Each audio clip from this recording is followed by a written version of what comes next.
franchement, nous sommes parfaitement satisfaits de cette mesure. Mais ce qui est vrai, attendons aussi l'application de cette mesure, puisque c'est déjà prise aujourd'hui par les autorités, des côtés que nous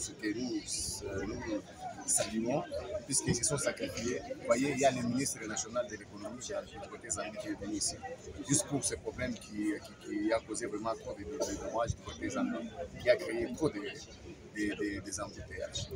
Nous sommes d'accord et nous sommes vraiment très contents pour les mesures prises, mais la question reste au niveau de l'applicabilité avec nous, les Congolais. Alors, qu'est-ce que c'est si la douane ne peut pas s'incliner face aux réalités qui se présentent actuellement, puisque ce sont les mesures de facilitation qu'on a prises qui existaient déjà avant que l'actuelle direction des douanes, sous-direction des douanes n'a pas pris en charge, qui n'a pas pris ça en considération, puisqu'à l'époque, il y avait un grand problème comme nous l'avons aujourd'hui.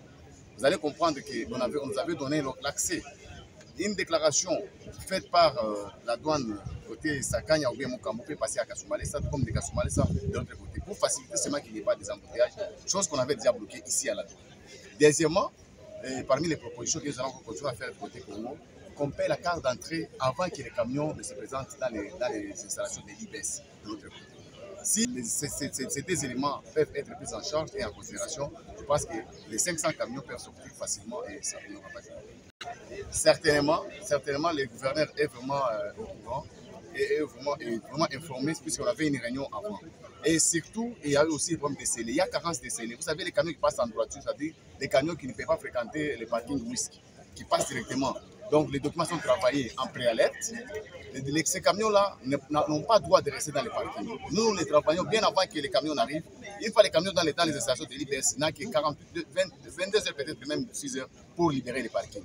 Mais on nous oblige, même si vous avez tous les documents, avant de payer la carte d'entrée et autre chose, il faut toujours aller payer quand le camion est présent dans les parkings de l'IBS.